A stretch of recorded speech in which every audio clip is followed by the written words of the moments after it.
Дюймовочка.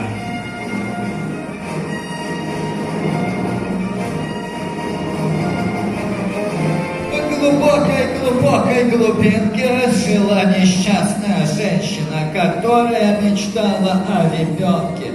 Отчаявшись, она отправилась к колдунье в Ленинский ЗАГС. После оплаты госпошлины оставалось только ждать. Спустя некоторое время на свет появился долгожданный ребенок.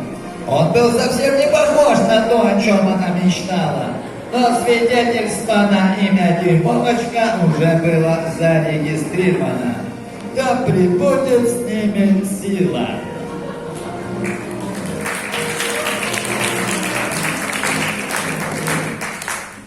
Годы шли. Дюймовочка вырос и решил покинуть дом матери.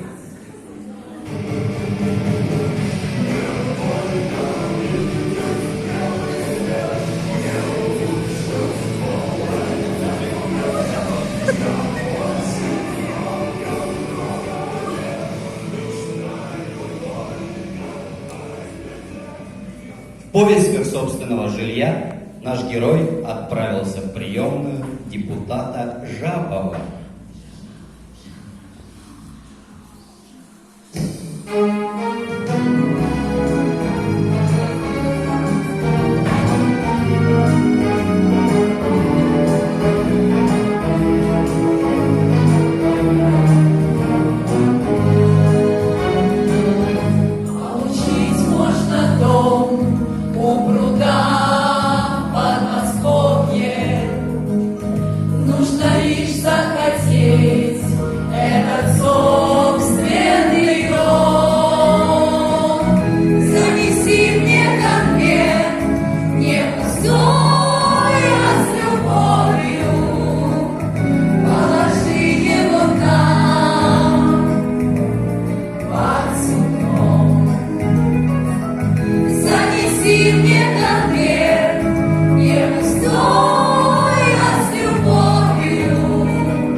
Помощник депутата Мышкина уже не в первый раз успокаивал разгневанных посетителей и таки имела в этом свой интерес.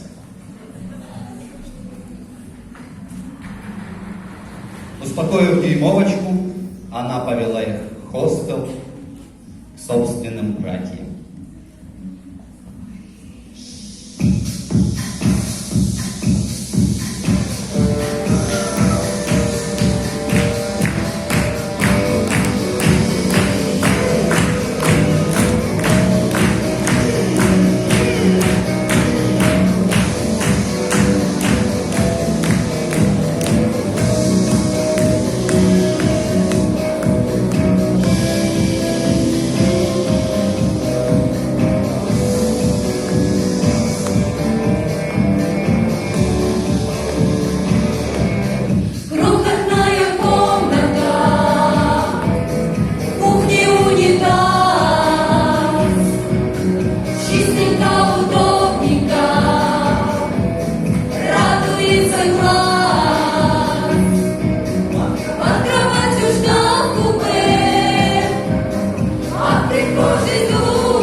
собственном городе Дюймовочка отправился на юг нашей огромной страны.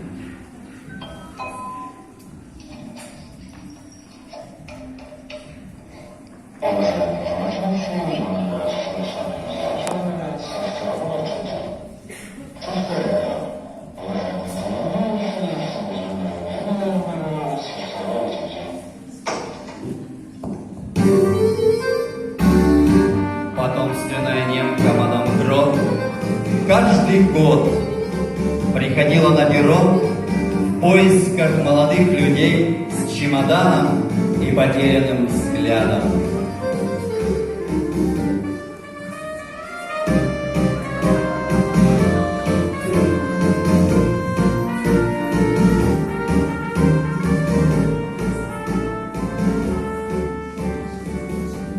Так как Дюймовочка совсем не имел опыта общения с противоположным полом, он впал в ступор.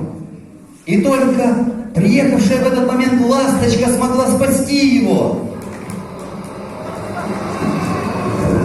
Запрыгнув в последний вагон, наш герой умчался навстречу новым приключениям.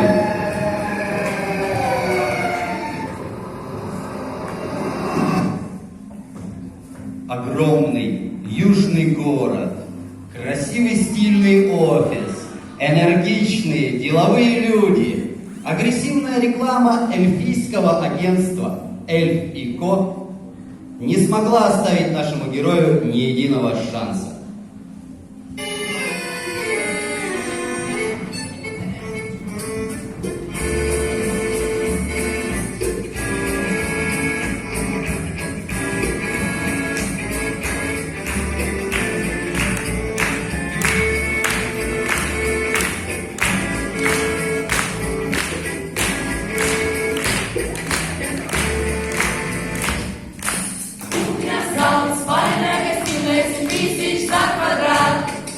Рядом бар, парковка, да.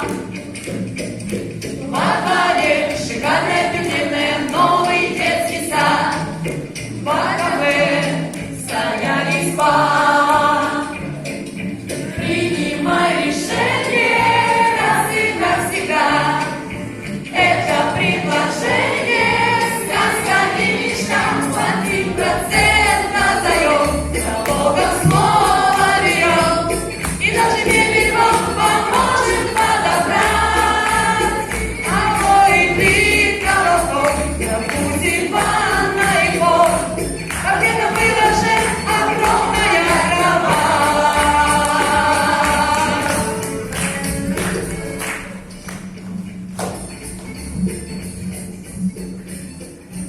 С момента подписания договора никто и никогда больше не видел нашего героя. Люди, не доверяйте первым встречным или красивой обертке. Включайте критическое мышление. Риэлторское агентство Фиолета Вареньевна.